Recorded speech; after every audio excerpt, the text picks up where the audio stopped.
Welcome to the State of the Nation. Another great interview awaits. And before we get to the man of the moment, let's give a big shout out to our friends here at Pace Car Rental that help to keep us on the air. You can use Pace, get a discount because you're a loyal watcher of the State of the Nation. Go to their website, rent a car, you'll get a discount. Life will just be fantastic. Support them, they support us. And without Pace Car Rental, we would really struggle to stay on the air and bring you great interviews like the one we've got lined up today with the leader of the Freedom Front Plus, none other than Corné Mulder. Corné, welcome back to the State of the Nation. Thank you, Mike. It's always a privilege to participate. State of the Nation are doing exceptionally. Yeah, we're getting the numbers up. That's the important thing in our game now, in your game too, to get numbers up there. True. But you started off. You've been in the news recently, which has got me to reach out to you because you had a little trip to Taiwan. Yes. Now, Taiwan used to be a friend of the old South Africa. It's now not even mentioned. It's the place, it's like Voldemort. You can't mention Taiwan in South Africa. People lose their collective minds, especially the government. And the Chinese, you even got a letter. Well, you didn't get a letter, but somebody got a letter from the Chinese government saying, Yes. Please tell that man not to land in Taipei. Did you go and tap the pilot on the shoulder and tell him to turn his plane around? When the letter came, I was already in Taipei and Taiwan, and I was halfway through my official program of engagements. You finished your official. I finished my program, and obviously I'm not going to take instructions from the ambassador of the People's Republic of China. That it doesn't work that way. South Africa is a democracy, and I would like to go where I've been invited to. I was invited to go to Taiwan. I've been there once before. I was there in 1995, just after the 1994 elections. That's 30 years ago, and I was invited to go, and I went. And I think it was a very fruitful visit to go and have a look. Taiwan is a reality, whether one likes it or not. Taiwan is Taiwan. And obviously, South Africa has some relations with Taiwan, but we kind of deny that we've got a very weird relationship. Yes. I think is the only way to put it. Well, but the People's Republic of China obviously insists on the one China policy exclusively. And they've been pressurizing South Africa after 1994 up to the point where South Africa did take a decision to no longer have normal diplomatic relations with Taiwan. And Taiwan's embassy was downgraded to a liaison office. And Taiwan has been operating in that frame for many, many years. Recently, there's even more pressure to get Taiwan to remove their liaison office from Pretoria and to move to Johannesburg. But as far as I know, they haven't done so yet. Clearly, the people that asked them to move to Johannesburg haven't been in Johannesburg for the last 5 years to see what Johannesburg's like. But it was obviously, from a diplomacy point of view, to tell them to move that office, that was kind of the final bend over to China, wasn't it? Absolutely. South Africa makes it very clear that we are bowing to the Chinese, and that we are absolutely trying to do what they expect us to do. And I can't understand why we can't put South Africa first. South Africa should say what is in the best interest of South Africa. Taiwan is a reality. Taiwan is the largest producer of semiconductors that our economy depends on. 70% of all semiconductors are produced in Taiwan. 90% of all artificial intelligence semiconductors are produced there. It's just normal to have good relations with a reality like Taiwan. But obviously, I know that China plays a very important role in South Africa's international relations, especially now that things with the United States are not going that well for the South African government. But one must also understand, and I've made the point on a previous occasion, when the Government of National Unity was negotiated, it was originally negotiated between the ANC and the Democratic Alliance exclusively. And the DA wanted a two-party coalition. The ANC then later on brought other parties into it as well. But in those discussions between the ANC and the ANC insisted that international relations remain the exclusive domain of the ANC. So the practical reality is, if a statement is issued about something internationally South Africa says, it's not South Africa says, it's not even the Government of National Unity says, it's the ANC and DIRCO that is saying something, and people must understand that. So things like, our attitudes towards Israel and Palestine, our Yes. attitudes towards Russia, Ukraine. Absolutely. Nobody in the GNU, nobody else outside of the ANC has got any Correct. input into that. The decision to take Israel to the International Court of Justice, that was not discussed in the Government of National Unity. It was not the decision of the Government of National Unity. That was an ANC DIRCO decision. Yeah, and we saw that on display recently at the G20. Yes. Before we get to the G20, did you get a sense, having come from Taiwan, which is obviously a place that I think we know too little about, but it seems almost like a good solution to have these people on an island off your coast that don't really want to be in your country. What is it that irritates the Chinese so much about Taiwan? I think the mere fact that Taiwan exists. China, from their perspective, Taiwan is part of their influence sphere. One must go back to 1949, the civil war that they had between the Chinese nationalists and the communists, and then the nationalists moved over to Taiwan. And the communists in China perceive that to be as a huge problem and a huge headache. Though Taiwan has moved on. Taiwan says, let China be China and we are Taiwan.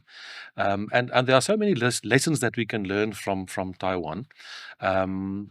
Someone there told me, don't tell me about countries with potential, tell me about people with potential. The size of that country is 1.8 times the Kruger National Park. They've got a population of 23 million, but they've got twice our economy.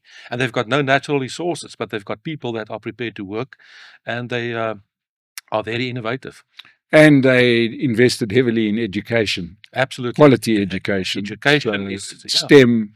Absolutely. Which puts them perfectly in line to benefit from the modern world. That small country, as I've said, almost twice the size of the Kruger National Park, has got more than 100 universities.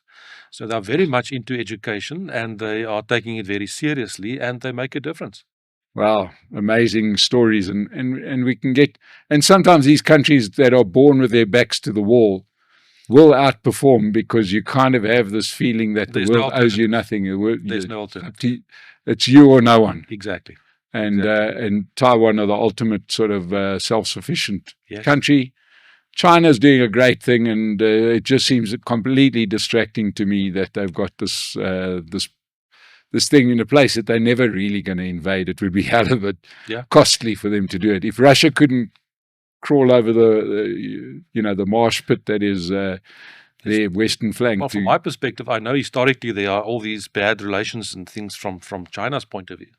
But honestly, I don't think there's a real need to do that. Taiwan is no threat towards China. They are doing their own thing. And there are huge cultural agreement between the two peoples. They are both from Chinese descent, etc. And Taiwan is doing its thing, and China is doing its thing. Yeah, and one just has to look at a sort of a time lapse graph of maps. Countries change. Yes, they're an invention by people, and then borders move, and all sorts of things. And it could happen in this country. True. We mentioned briefly the G20. Yeah, you were a very eager watcher. What do you make of it all? Definitely. I think the G20 was a very good opportunity for South Africa, and I think we squandered the opportunity, with all due respect. On the surface, it was a huge success. Now, it all depends on how you define a success. If a success means the lights didn't go out, or that no one died in a pothole. Exactly. Then it was a huge success. It looked very well. The flags were very nice. Everybody who should be here was here almost, except 5 heads of state. In that sense, it was a success. But I think it's a missed opportunity in terms of what South Africa could have achieved if we played it in a different fashion. And it amazes me with regard to the handing over of the chairpersonship to the United States. And people are selling the same lie over and over, creating the impression that the United States were now going to send a junior official. It's a lie. The Charter Affair is the second most important person in the embassy, and that while the ambassador is not here yet, he is in charge of the United States Embassy. If you talk about a junior person, they could have sent a third secretary, but they didn't do that. But in any case, so South Africa also had its position, and now the baton has been handed over, and we'll see what happens in the G20 next year. I suppose the hallmark of the G20, there are two hallmarks. One is this ongoing spat between the White House and the union buildings, Yeah. which is almost getting quite tiresome on both sides. Yeah. You have been sort of part of it in a sort of a way, because you were one of those delegations that went to the US that seemed to really annoy South Africa more than anything. Do you think this thing's ever going to find an end? I really hope so. And I'm honest, if I say I am on a continuous basis, I'm going to continue to try and resolve this. It's not in our interest to be in conflict with the largest economy of the world. And it's not a question, I can assure you from the United States' point of view, from the White House's point of view, the Trump administration does want to have good relations with South Africa. And they don't want just to be involved in aid, they want to really seriously trade. The last couple of weeks and the negative things that happened there may have deteriorated things again. But I don't think we should give up. We need a comprehensive trade agreement with the United States. It's in the best interest of South Africa. It can make a huge difference in our economy and get our economy to grow and to address unemployment. To just think we can turn our backs on the United States is not a good strategy. And sometimes I do get the idea that the ANC's view is that they just want to wait it out in a little bit more than 3 years, that they hope Trump will be gone. But they don't know what may come after Trump. It could be J.D. Vance, or it could be Marco Rubio. They must calculate in that instance as well. Yeah, and there's one other sort of calculation as I see it, and I'd be very interested in your view on this. The difference between Donald Trump and his predecessors is that he tells you what he's thinking. Yeah. We saw those European heads of state at the G20 smile and wave and tell Cyril what a wonderful event this was. Yes. And then they get back on that plane and the language changes. At least we know where we stand with Donald Trump. Well, and anybody that's been around the block. You're absolutely right. That kind of approach is the old politics of smiling, but it means nothing, and in the end, there's no proof. Yeah. Mr. Trump, love him or hate him, is a straight talker, and he can make a difference with his administration. Let me give you an example. I recently saw statistics with regard to billion-dollar companies around the world. And the statistics indicate from countries with 1 or 2, South Africa allegedly has got $45 billion companies in South Africa, and then it goes up to the top. The second largest is Japan with $453 billion companies, and the largest is the United States, 1,800 and something. Wow. It's a completely different league. And whether it's the Trump administration or not, let's not turn our backs on the United States. Yeah, because some of the worst relations we enjoyed with the US were under Barack Obama and Joe Biden. Yes. Even this legislation to relook at the relationship between South Africa and the United States, that started under Joe Biden. Yeah, some of our analysis in this country just shows you how desperate we are. But hey, let's.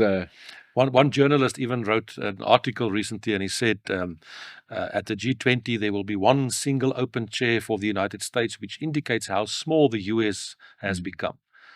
That's a fallacy. It's not the truth. Yeah, and of course, if you go into those halls of, let's say, the countries that we really think might replace them, like China, if China has to choose between South Africa and the US, they'll make that decision in about 3.5 seconds. Absolutely. No, the problem is in our positioning at the moment, we are making very influential enemies and replacing them with rather useless friends. Yeah. Well, one of the friends we're replacing them with is a country is doing a similar version of that, and that is Brazil. But that's Brazil's problem. Yes. But it seems to be those are the only two countries that are holding out for this great new world order that they see coming. The rest of the world is saying they've moved on. Yeah. Now, moving on to the Government of National Unity. Yes. You've been in charge of the Freedom Front Plus for now the last 9 months. We spoke to you a few months back. Now you've settled into the role. And then for the first time since the Government of National Unity was formed, there was a get-together. Yes. About 6 weeks ago or so, before the whole G20 thing kicked off. Yes. Does this mean that the Government of National Unity is now singing in, flying in formation, or is it a step forward? Give us an insight into where it was a positive and a constructive attempt by the president, and I welcome that, to get the leaders of the parties in the GNU together and to talk. And I'm very grateful for that. However, the Government of National Unity came into being in July of last year. And the first thing that should have happened should have been a Bosberaad at that stage to get all the parties around the table that serve in the GNU and to talk to one another and get on the same plate in terms of a policy statement, that we are all on the same the direction where we are going. That didn't happen. My interpretation was that the national dialogue was supposed to be that. It didn't happen. And then a lot of time went by. In the beginning of this year, in March, there was a quick Zoom meeting at that stage to try and sort out the fiscal framework problem that we had. And then we did have a physical meeting on the 8th of May, but that dealt basically with the fiscal framework and some issues in the GNU. But the first real get-together was, as you mentioned just now, quite recently here in Gauteng.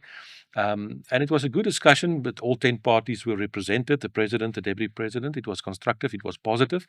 But from my perspective, two very critical, outstanding things that were not dealt with were the economy and economic policy on the one hand, and on the other hand, international relations. So both of those are still on the agenda, but we did not deal with those, and they've been put on the agenda for a future meeting. Luckily, we did agree to meet more regularly and to move forward in that instance. Okay, so, but once again, there's elements of what we just discussed with the G20, where the big guys who have told you what a wonderful guy you are walk out of the room, and then that paper gets handed down to the third secretary, and nothing really happens about it. Yes, there was a comprehensive statement issued afterwards that all the parties agreed with, I as well. And that the statement tried to address all the outstanding things that need to be done and policy initiatives that need to be taken, etc. But the statement is just one thing. Whether that's going to happen now in practice, that will be the real test. I made the point at the GNU, at the Bosberaad, to say, technically, we were elected and we formed this GNU for the next full term for 5 years. At this stage, only 25% of the time span of the GNU technically has expired. 75% still lays ahead technically. That will depend on if we can make it work, if we can make a difference, and also it depends in terms of the power balance between the parties and within the parties. The Democratic Alliance has got their leadership election in April next year. The ANC has got their challenge, their big leadership reorganization in December of 2027. And any one of those changes of leadership can also have a direct impact on the functioning or the continuation of the government of national unity. So the smoothness of the medium-term budget statement should not be read together with the Bosberaad of the GNU finding each other. Yes, well, during the Bosberaad, we did have a presentation by the Minister of Finance on the medium-term statement, policy statement, and basically we did make some proposals and some alternatives were proposed, etc. But the basic thing there was just to get through the process and to get the budget going. And obviously the idea was to, if possible, where can savings be implemented? Where can we do this? Where can we do this for and more funds, etc. But we all understand that the budget is vital in terms of making the government work. But it's not about service delivery practically in terms of the departments and what the people expect. Yeah. Could one say then that this was a bit of a capitulation by the finance minister to actually listen to people, because he was very strident? I think the finance minister and treasury has learned a lesson, and I understand that they were used for 30 years to have it their way as treasury, basically doing their own thing. And suddenly they found this year that now there's a government of national unity and you have to accommodate it, have to consult with other parties and other role players. And I think that's positive. And I hope we can build on that going forward in the next year or two. So maybe we start seeing a smoother GNU, but all of these elections with the major players, that's going to, you're right. I hope we can see a smoother GNU, but the point also is that it's a strange kind of thing in the one sense. I understand that the president, as head of state in terms of the constitution, as head of the executive, he meets with the members of the executive quite regularly. And it did concern me a little bit that during the discussion, the other leaders, with all due respect, who are also serving in the executive, were very much focused on their departments. In other words, speaking from the perception or the perspective of their departments, although we are supposed to have a more holistic look in terms of what's in the interest of South Africa. But fine, I understand that. Secondly, the GNU is supposed to take things forward, but the problem was, it was also said at that Bosberaad that there was a poll about 2 months ago which indicated that 80% of South Africans believe the country is going in the wrong direction. Now, that's shocking. 80% of the people have lost faith to a certain extent in the ability of the GNU to make a positive difference. And that's the huge challenge. It was said by someone during the discussions, but we must just inform the public that they are wrong. No, they are not wrong. People don't say that they believe the country is moving in the wrong direction just for the fun of it. Yeah. That's their experience. Yeah. Now, you mentioned in there about some of the parties speaking about their their portfolios. Now, we've got this strange situation where the Democratic Alliance decided overnight that their former Minister of Environmental Affairs is not doing a good job. Yeah. But the process seems to be quite crazy, much like the firing of Andrew Whitfield as the Deputy Minister of Trade and Industry. Is who is actually in charge? Or, for example, is correctional services now the domain of Freedom Front Plus forever? Is it the president? Is there a consultative process? It just seems quite arbitrary that the DA decides that this minister is doing a bad job, so therefore we'll replace him with another DA person. Is it their decision to make? Was it the president's decision to make to fire the... Yeah, it's a combination, and it's quite technical and a little bit confusing for everyone. In terms of the Constitution, it's the prerogative of the president to appoint the members of the executive and to dismiss them. He can decide to do that, and that's how he appointed. But the document that was signed by the parties made it clear that the president will do so after consultation with the different party leaders. So the party leaders definitely play a role in terms of advising the president. So portfolios were negotiated by some parties. We didn't negotiate any. And then the president consults the leader of that party and maybe get a recommendation. We would like to have this or that person. But then also the parties themselves have an internal process. So I think the thing about Dion George came from the DA's internal processes in terms of the FedEx. And if you look at some of the reports that went out, it's not a happy church at the moment or a happy place. There are all kinds of internal conflicts, and it seems to have originated there. And then in the end, the president had to do the replacement. Yeah, but the DA did the appointment. Yes. It's really crazy. Yes. But if in the GNU, for example, you decided at your Bosberaad, which you should have, that somebody like our Minister Sisi Tolashe from Social Development, who's an absolute disaster, needs to be replaced, there's nothing you can do about that. None of the partners in the GNU had anything to say about that, and it was not even discussed. And I think that's a question of maybe being an ANC minister. Maybe there was some discussions within the ANC to advise the president, or the president by himself decided to take steps. Now, staying in Parliament, there is this disturbing situation at the moment of Mkhonto Wesizwe Party, one of your fellow parliamentarians, actually getting young people together to go and fight in a foreign war, which is kind of clearly against the law. Yes. Now, the law will take its course, that's fine, but what does Parliament do when you've got a parliamentarian that's literally getting together a militia? Absolutely. No, that's a huge problem. Up till the creation of MK, I always said, if you ever want to do a study of how not to do it, do a study on COPE. Because COPE started off with all the promise in the world, and it was going to do very well. It went to the first parliament, and it participated with 30 members. But COPE destroyed themselves until the point where they are now gone. But since MK arrived on the scene, I would recommend somebody, if you want to know how not to do it, do a study on MK.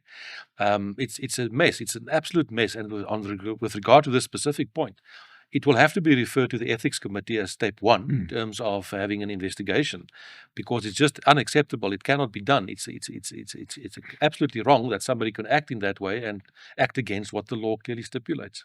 Because we all see the theatre of Yes. you and your fellow parliamentarians. Each time there's you got to be sworn in an oath, and he has a whole rule book, and you dare not.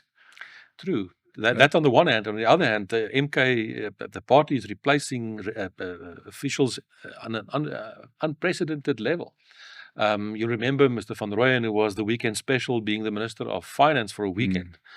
He's now the one-eyed stand in terms of the leader of the opposition. He was appointed and the next day was fired again. So it's really becoming a joke. Yeah, shame. I'm starting to feel sorry for him, really. Well, it can't get worse. The weekend, at least. Yeah, he It was lasted a weekend as finance Now it's minister. one He instant. couldn't last one day as No. the chief whip. No. Yeah, so not. that's a very interesting situation as to what's happening there. But quite clearly, this is a pretty big deal that people are behaving like it's nothing. I mean, Yeah. if Freedom Front Plus got a group of people together to go and fight for Israel against Palestine, it will be you might just get a little bit of blowback quite quickly. Very strongly so, and there will be investigations and criminal charges, etc. But that's the unfortunate thing of what's happening in Parliament. And but with regard to both COPE and MK, I think in both instances the biggest mistake was that the leaders of those parties didn't go to Parliament themselves. Originally, Lekota never went to Parliament as the leader. Mr. Zuma didn't go, although there are reasons that he can't. But that's part of the problem. Yeah, and like some of the other parties, they're not too keen on leadership contestation or answerability. No, not at all. I think the electorate should take that also on board as a test. A party that does not have an internal democratic process shouldn't lecture the public in terms of democracy. Yeah. Let's cast an eye forward. Local government elections are starting to be ramped up. The sort of all the talk is starting to be around that. And the DA was the first party to throw a bit of a hand grenade or to shout fire in the theatre, and that was by announcing Helen Zille as their candidate in Johannesburg. What is the Freedom Front Plus's attitude towards the local government elections? Is it just, what is your preparation looking like? It's immensely important, the local government elections, for various reasons. The one thing that also clearly came out of the Bosberaad was the terrible state of local government. That's the closest government to the people. That's what people experienced firsthand in terms of zero service delivery and all the problems that exist. And that's very important. The second thing why it's very important is that unlike some organizations or trade unions, political parties can't get away from the reality that elections come and go, and you are then tested and you're weighed, and it depends on your performance in those elections how you will be perceived afterwards. So it's very important. I, for example, in my own party said this current year, the 3 months, October, September, and November, are vital. And we needed a lot of things that needed to be done, and we've done them, and we've completed them, and we are still having some things that need to be done during December. And then we can go and have a quick break, because if we come back in January of next year, it's full out sprint in the final stretch for the end of the line. So local government is very important, and as you correctly point out, the Democratic Alliance did bring Ms. Zille to Gauteng, and it's to Johannesburg, and it's going to have an impact whether one likes it or not. It's going to have an impact, and it's going to have an impact beyond Johannesburg. Yeah, and one must understand that. And I've always said, as important as Cape Town is, so for example, for the DA, as important is Tshwane, Pretoria for the Freedom Front Plus, and others as well, Joburg and other places obviously as well.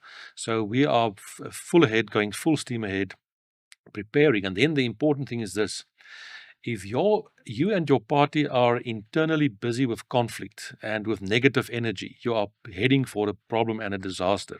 And at this stage, both the ANC and the Democratic Alliance are struggling with internal conflict. That is not to their benefit.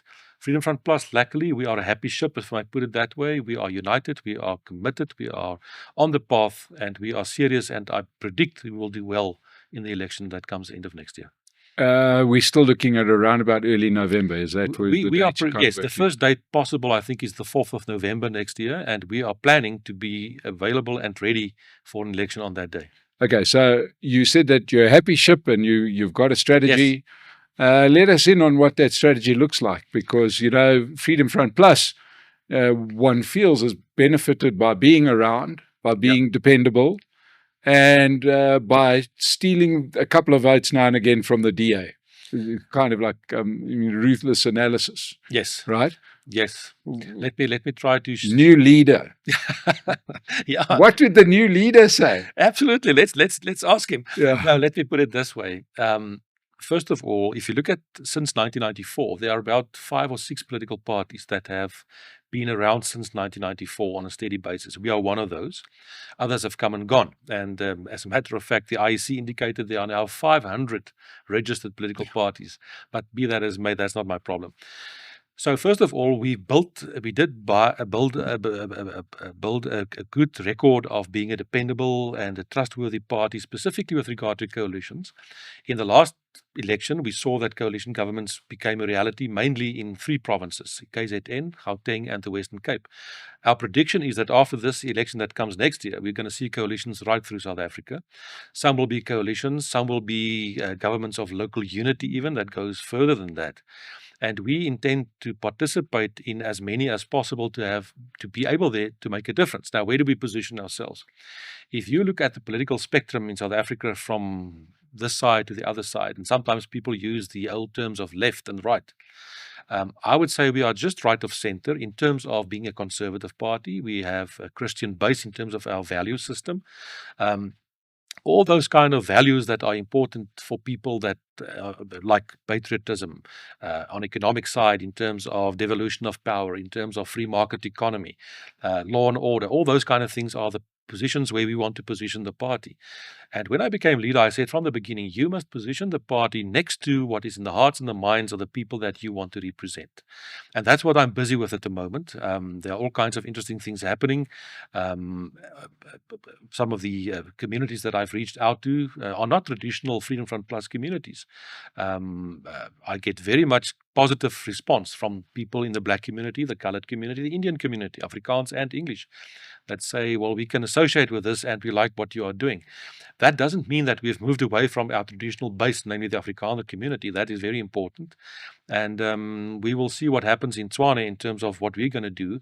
I hope that we can have a very strong coalition in Tshwane between, hopefully, the Freedom Front Plus and the Democratic Alliance. That's a reality. And take Tshwane forward into the next term. Yeah, and in terms of getting out there, what is your sort of penetration in the next election compared to historically what you've done? I think it's going to be very different. And I think the lesson that we have learned is this. In the past, people would say after an election, you had a very good campaign. But then the campaign, let's say, is the last 2 months in terms of campaigning and being visible before the election. But the reality is a good campaign cannot bring success.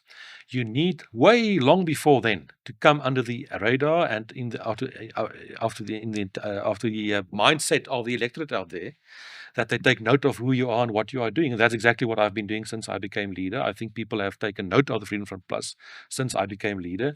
And we're going to play that kind of constructive role to change the mindset of the electorate in a positive direction towards the party. And once you get to the election campaign itself, people have already decided.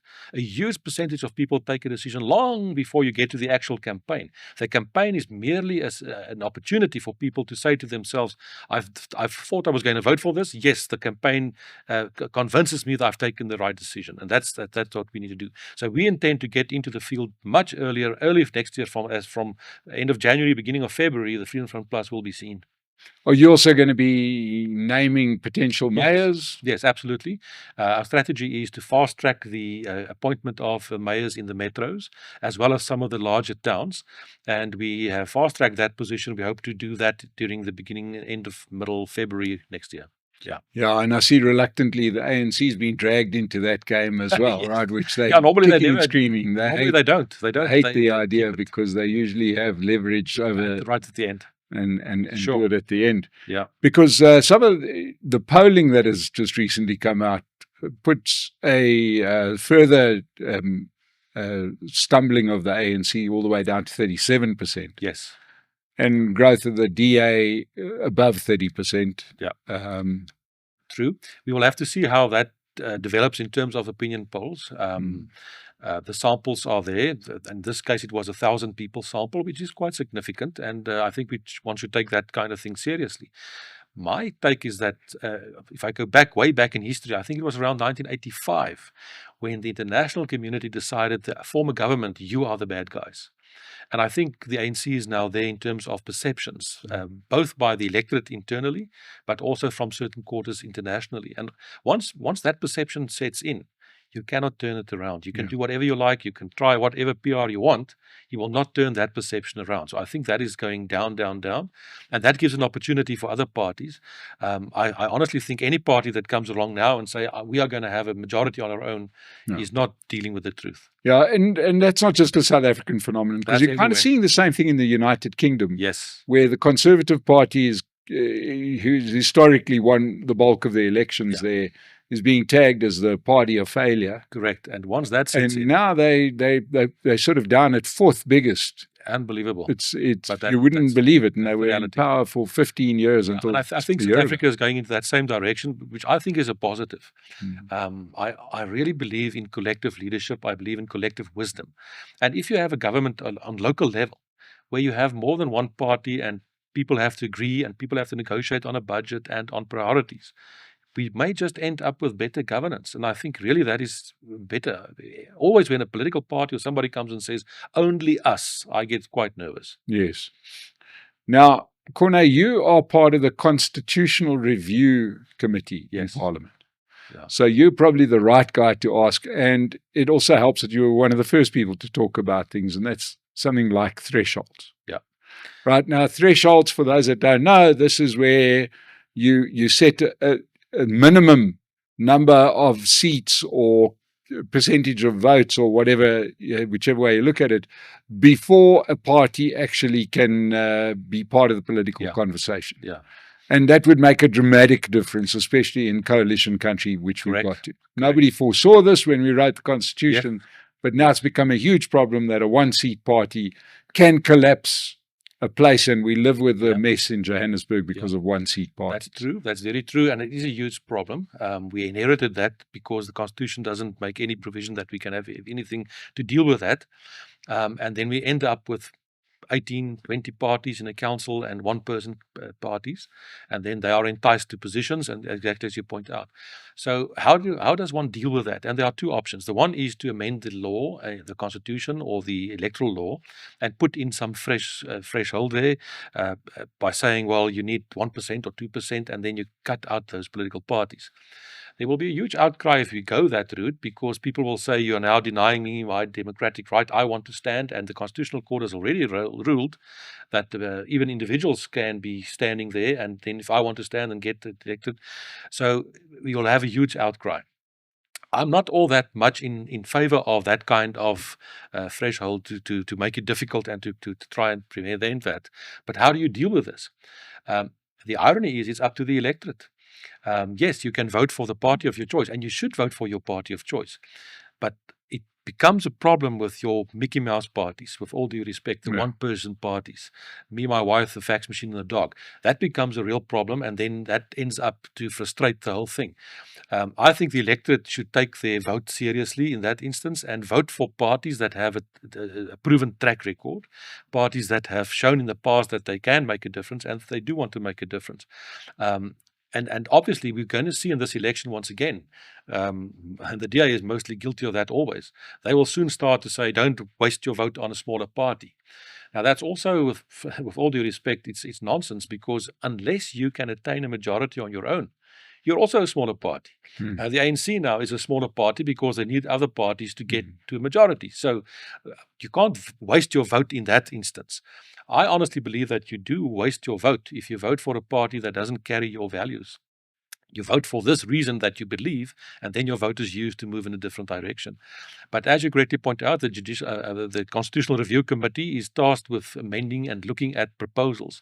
And what normally happens is we do not necessarily quite easily amend the Constitution. The Constitution can be changed, but it's not something done lightly for various reasons. Regardless of the specific provisions, there are some underlying principles involved: proportional representation, the right to participate in elections, to stand, to etc., etc. So it won't be a simple process just to come along and to say, well, we've changed it now, and this is how the way it's going to be. So you are not in favor of thresholds? I'm worried that it may be misused to get serious role players out of government. One can do it in a different way, out of council, out of being represented. One could perhaps change something to say that a one-person party shouldn't be part of a coalition government. Then they can be part of the council, they can be elected, but they will be excluded from the executive. Yeah. Those kind of things, I think that is more practical. Now, the question is, because this has hurt South Africa mostly at local government elections. Yeah. And we've got the local government elections coming up at this time next year. Yes. The question is anything going to happen between now and then? At the moment, there is a push to make a difference on different levels. The one is the Minister of Local Government is busy with a white paper, and that's going to be quite comprehensive. People may be very shocked when that comes onto the table.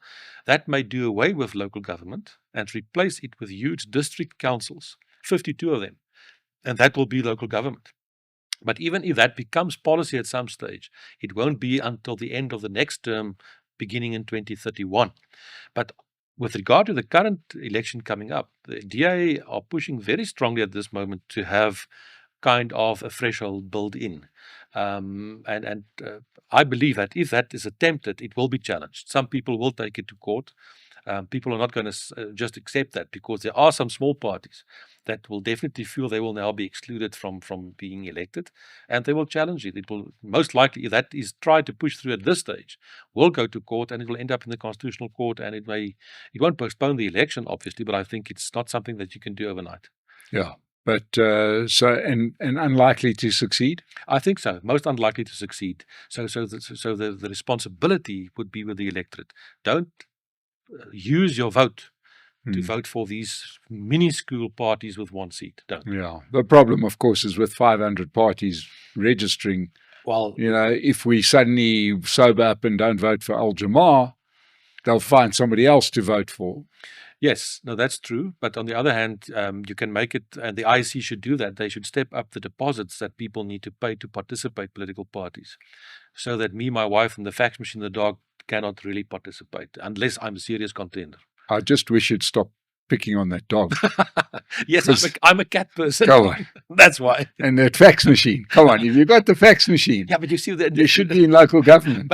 But people who do that still use fax machines. Okay, so constitutional review, that's what it's unlikely.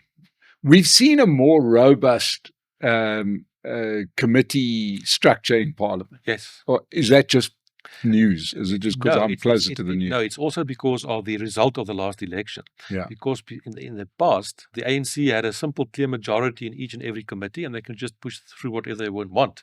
That is no longer the case. The composition of the committees now mean that you have to have cooperation between government of national unity partners to a certain extent, and that makes for a more robust kind of positive development. Yeah, I mean, I've seen, not so recently, a few months ago, interviewed Themba Gordy, who was head of Scopa forever. Yeah, and the nicest guy in the world. But yes. I think he lost his whip that he could ever crack. Yes. They just run roughshod over him. It looks like Songezo Zibi's is totally completely different kettle of fish, and it's making a big difference. Yes, you also have noticed that the gentleman from the Road Accident Fund refused to come, and now he'll have a problem. Okay, so let's talk about commissions of inquiry, as well as some of those parliamentary committee meetings. I'm very curious because we kind of had two crazy situations back to back. Collins Letswalo, the guy who's been who misruled the Road Accident Fund and wasted a lot of taxpayer money, refusing to come to Parliament. And then, this happened at the same time. Kat Matlala refused to sit before the ad hoc committee, although I see he subsequently did the next day. Correct. The question is, what is the recourse for that? The rules of Parliament make provision that you can summon someone, and then they have to oblige and come to Parliament if they are summoned officially. But what Parliament normally does is, we don't summon people, we write a nice letter and say, well, we're going to discuss this, and we think you can make a contribution. Would you please come and attend this meeting? And people normally do come.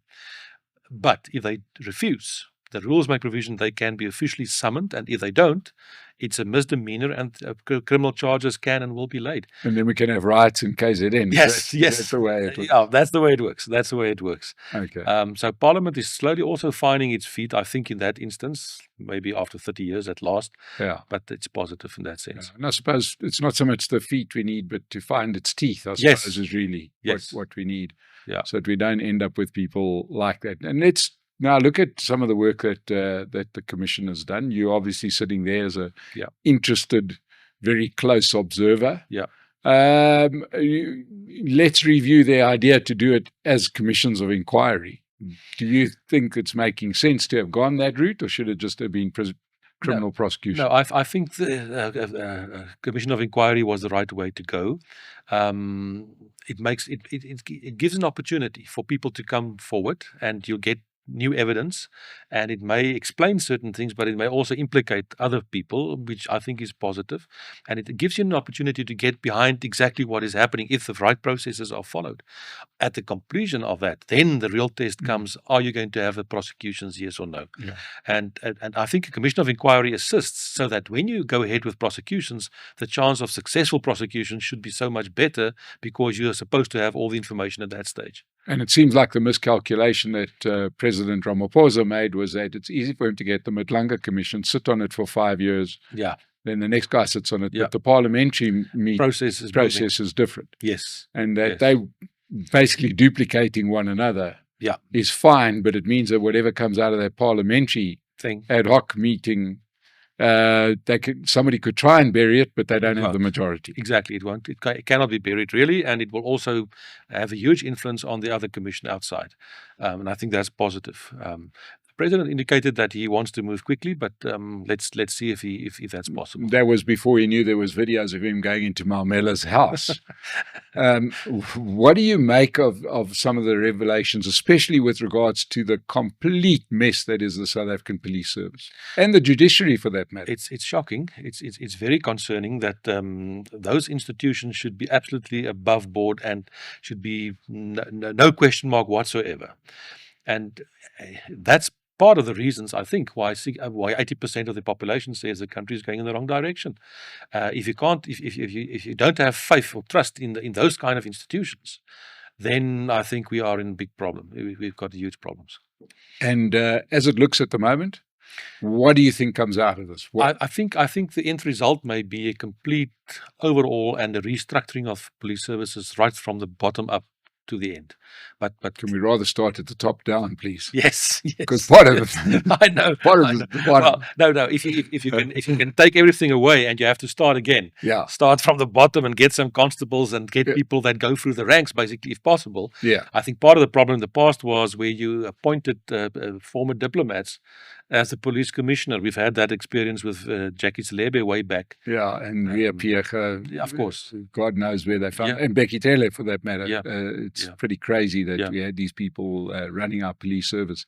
So it's probably likely that something will flow on the police side. I think so, definitely. Yeah. The judiciary's also come under some scrutiny. They're not really looking too fantastic either, are they? No, and that's a more difficult one because it's a separate branch of government. The judiciary is one of the 3 branches of government. People don't want to interfere, obviously. The Constitution prevents that. In the past, I think the judiciary will take responsibility to a very large extent, and the Chief Justice should do, and try to put that house in order. I served for a term on the Judicial Services Commission that appoints judges, and there's a proud tradition in the judiciary, and let's hope that that can also be sorted. Yeah, well, and just in closing, what would be the steps if, because I presume right now, if you decided if nothing was being said about police, you'd get a majority of parties that would agree with you that something needs to be done. Is that yes. What people watching this should understand? Absolutely, because there's no single party that has a majority anymore, and you can apply a lot of pressure and take decisions in Parliament with a majority, and I'm convinced that if no serious steps are taken, majorities will be found to force that to happen. Well, Corné, thank you so much for making the time. I know this happened pretty quickly, and it's great to get you in the studio. And best of luck in the role in the preparations for the local government election. We'll keep a close eye on the Freedom Front Plus to see what they offer, and all the best. Good luck. Thanks for making yourself available. Thank you, Mike. Thank you for the opportunity. And to everybody that joined us today, thank you so much. Please remember, support our friends at Pace Car Rental. Subscribe to the State of the Nation channel. And we'll continue to bring you quality interviews like we have done today with Corné Mulder. Thank you so much for joining us. We'll see you again soon.